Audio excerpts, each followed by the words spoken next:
Kamareddy collector ఆఫీస్లో CM Revanth Reddy మాట్లాడుతున్నారు. లైవ్లో చూద్దాం. జరిగింది. ఈ క్రైసిస్ సమయంలో రోజుకి 24 గంటలు పనిచేసిన ప్రభుత్వ సిబ్బందిని అందరిని కూడా మనస్ఫూర్తిగా నేను అభినందిస్తున్నా. మీరందరూ కష్టపడి ప్రజలకు అందుబాటులో ఉండి ఈ సమస్యల్ని ఎదుర్కోవడంలో సహకరించినందుకు ప్రాణ నష్టం, ఆస్తి నష్టం, పశు సంపద నష్టం చాలా తక్కువగా జరిగింది. ఈరోజు మనం తీసుకునే నిర్ణయాలు భవిష్యత్తులో ఇలాంటి సమస్య వచ్చినప్పుడు ఈ సమస్య తీవ్రం కాకుండా ఉండడానికి అవసరమైన అంశాలను అన్నిటిని కూడా వివిధ శాఖలు ఉన్న అధికారులందరికీ కూడా సూచన చేయడం జరిగింది. నా సూచన, నా ఆదేశం, ఏ శాఖకు ఆ శాఖ బాగానే పనిచేస్తారు. ఇతర శాఖలతో సమన్వయం చేసుకోవాల్సి వచ్చినప్పుడు కొంత ల్యాగ్ అంటే కొంత గ్యాప్ ఉంటుంది. అంటే ఈరోజు అవసరం ఉంటే 3 రోజుల తర్వాత మనం చేయడం వల్ల ఆ పర్పసే డిఫీట్ అవుతుంది. శాఖల మధ్యలో సమన్వయం, ఎందుకంటే వ్యవసాయము సాగునీరు అనేది రెండు ఇంటర్ రిలేటెడ్. మీకు చెరువులు, కుంటలు లేకపోతే ప్రాజెక్టులు తెగితే ప్రాజెక్టు తెగే వరకు, ప్రాజెక్టును నిలబెట్టే వరకే మీరు చూస్తున్నారు. మీరు తెగిన తర్వాత నీళ్ళని వ్యవసాయ పంట పొలాల మీదకి పోయినప్పుడు వ్యవసాయం నష్టం జరుగుతుంది. ఆ తర్వాత విద్యుత్ శాఖ ఫాలోడ్ బై అగ్రికల్చర్తో పాటు followed by affected department is electricity department. Sub స్టేషన్లు కానీ, ట్రాన్స్ఫార్మర్లు కానీ, కరెంట్ పోల్స్ కానీ ఇవి. దీని ఫాలోడ్ బై ఆర్ఎండ్బి అండ్ పంచాయతీరాజ్ రోడ్లు తెగిపోవడం.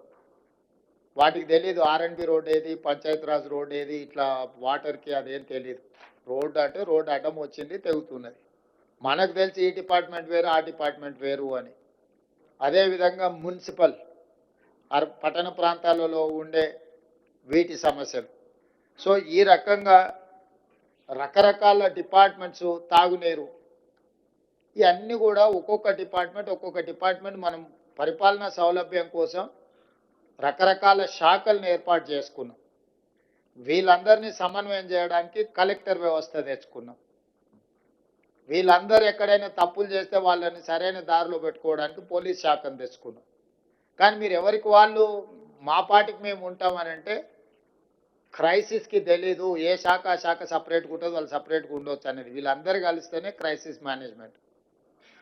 ఈ క్రైసిస్ మేనేజ్మెంట్లో ఒక డిపార్ట్మెంట్ ఇంకొక డిపార్ట్మెంట్ సహకరించుకోవడం సరిగ్గా అంటే ఆశించిన స్థాయిలో లేదు అనేది నా అబ్జర్వేషన్. కాబట్టి మీరు కలెక్టర్ గారికి నేను ఆదేశాలు ఇస్తున్నా, ఈ సమన్వయ మీటింగులు ముఖ్యంగా పెట్టండి. ఏ డిపార్ట్మెంట్స్ ఏం అవగాహనతో వచ్చినాయి, ఆ అవగాహన ప్రకారం ఆ సమస్యలను ఎట్లా పరిష్కరించాలో కలెక్టర్లు ఖచ్చితంగా సమన్వయ సమావేశాలు పెట్టాలి. Internal coordination is very important than anything. మీరు సమస్యను అడ్రస్ చేయడం కంటే కూడా సమన్వయం చేసుకోవడం. కొన్నిసార్లు రెండు శాఖల మధ్యలో సమన్వయం జరిగితే ఆ సమస్య తొందరగా పరిష్కారం అవుతుంది. లేకపోతే పంచాయతీరాజ్ ఆయన వచ్చి రోడ్ వేసిపోతాడు, మన వాటర్ వర్క్స్ ఆయన వచ్చి కృపాకర్ వచ్చేసి తవ్వేసి పైప్ లైన్ వేసిపోతాడు. వీళ్ళిద్దరు మాట్లాడుకుంటే ఫస్ట్ పైప్ లైన్ వేసినాక తర్వాత రోడ్ వేస్తే ఏ సమస్య ఉండదు. ఇట్లాంటి సమస్యల్ని ఎక్కడైతే ఉందో ఎరువులకు సంబంధించి కూడా ఏం పంచుతారు, ఎట్లా పంచుతారు, అక్కడ ఏముంది, అక్కడ ఏదైనా ప్రాబ్లం ఉందా, కొత్త పోలీస్ డిపార్ట్మెంట్తో కోఆర్డినేట్ చేసుకోవడం, లేకపోతే డీసెంట్రలైజ్ చేయడం.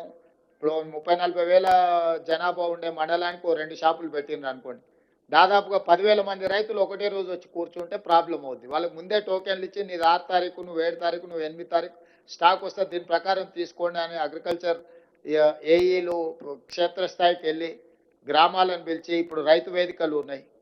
మీరు అన్నట్టు 2,000-3,000 రైతులకు సపరేట్గా రైతు వేదికల దగ్గర పెట్టి లోకల్గా పోలీసులను కూడా అడుగు, 2 కానిస్టేబుల్స్ని అక్కడ నించోబెట్టి ఆ టోకెన్లు ఇచ్చి ఆ రైతు వేదికల నుంచి మీరు యూరియా కానీ ఇతర ఎరువులు కానీ ఏమైనా ఇచ్చిందంటే సమస్య రాదు. ఒక్కసారిగా మంది అందరూ ఒక దగ్గర నిలబట్టి అందుబాటులో ఉన్నా కూడా లైన్ పెద్దగా కనిపిస్తుంది. సినిమా హిట్ అయితే అందరికి టికెట్ దొరకవచ్చు, కానీ లైన్ చూస్తే పొడుగ్గా కనిపిస్తుంది. ఆఖరి ఆయనకు మొదటి ఆయనకు సేమ్ టైంలో ఇవ్వలేరు కదా. సేమ్ యూరియా అందుబాటులో ఉన్నా కూడా 1000 మంది లైన్లో ఉంటే మొదటోడికి చివరోడికి 8 గంటలు పడుతుంది. వీడు 8 గంటల లైన్లో నిలబడే వరకల్లా వీడు సహనం నశించేసి అసలు యూరియానే అందుబాటులో లేదని వాడు కూర్చోవడానికి రోడ్డు కట్టం కూర్చుంటాడు. కొన్నిసార్లు ఈడ కూర్చుంటుంది, ఆడ కూర్చుంటుంది అని ఎవడో ఒకటి తీసుకెళ్ళి అట్లా కూర్చోబెడతారు. అందుకోసమని మీరు టైమింగ్, ఒకప్పుడు తిరుపతిలో కూడా దర్శనాలకు రోజుల కొద్ది పట్టేది. ఇప్పుడు ఆన్లైన్ మీకు టైమింగ్ ఇస్తున్నారు, ఈ టైంకు నువ్వు వచ్చి దర్శనం చేసుకో అని. సేమ్ అట్లనే లోకల్గా ఈ యూరియాకి సంబంధించి కానీ ఇట్లాంటివి ఏమైనా ఇష్యూస్ వస్తే వాటిని కొంత మీరు సమన్వయం చేసుకోవాల్సిన అవసరం ఉన్నది.